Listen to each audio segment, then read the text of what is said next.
Dear body, what have I done to make us sick? That's a very thought provoking question. Dear body, what have I done to make us sick? That's a book that I'm probably going to embark on writing. Are we responsible for what happens to us?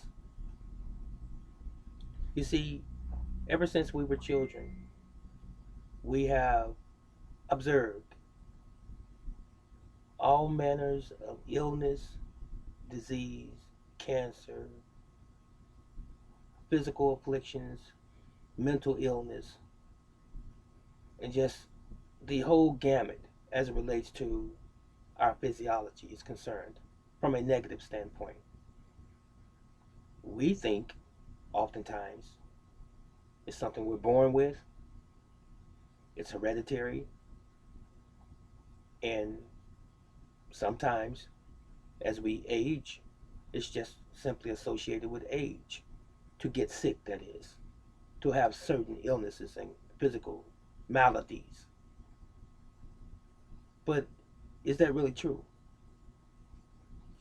Don't forget the book that I'm working on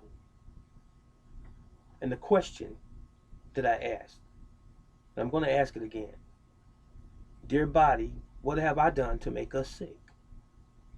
We, ladies and gentlemen, have made the medical industry wealthy many times over.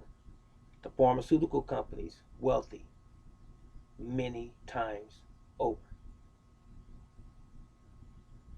99% of the time, the things that we have been diagnosed with and even experienced in terms of negative body affliction, medical, and so forth, was caused by us. Let me give you something to think about. High blood pressure, cardiovascular disease, still associated with that. Diabetes, hypoglycemia, hyperglycemia, gastrointestinal disorders, diverticulitis, Crohn's disease, leaky gut, IBS, or irritable bowel syndrome, lactose intolerant,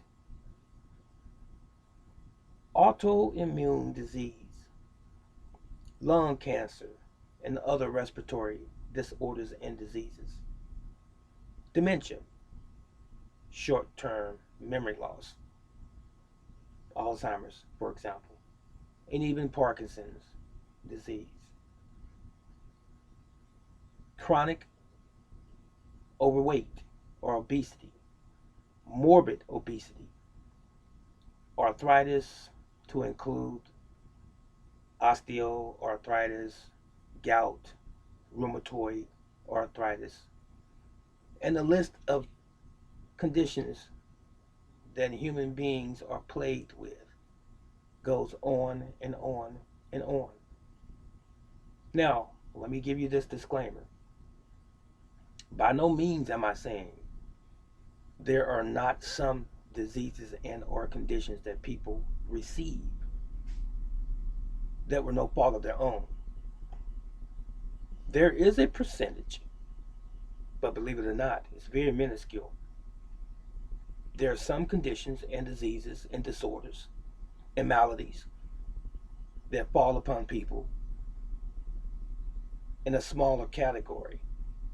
But the vast majority of us that experience diseases or dis-ease, your body not being at ease, cancers,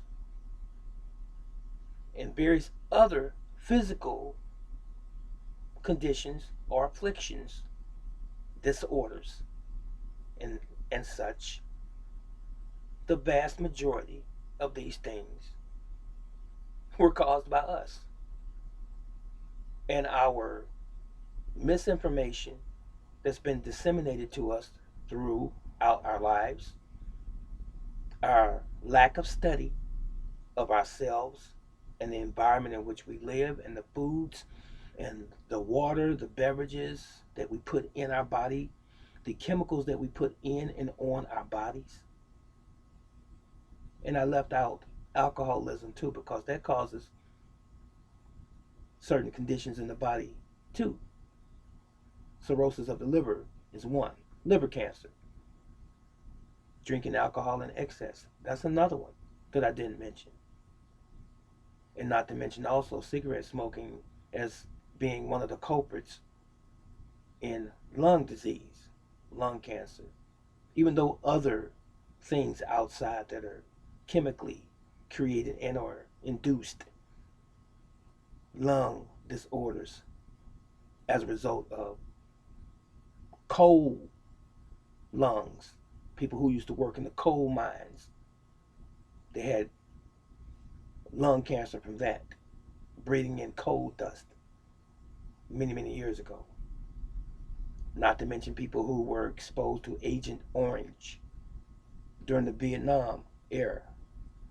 Not to mention the people who work around exhaust in the automobile industry or in factories where all types of chemicals are being spewed out into the air. But anyway, I'm sure you get my point. Most of the things that happen to us were caused by us. Now, does it give us a a free pass not to be the steward of our own lives and our own destiny? Not at all.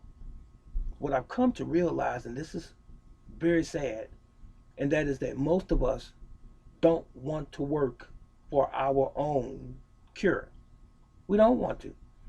We would rather a man or a woman call the doctor or physician in a white lab coat hand us a prescription for something that's going to get rid of the symptom so we can feel good just for the moment.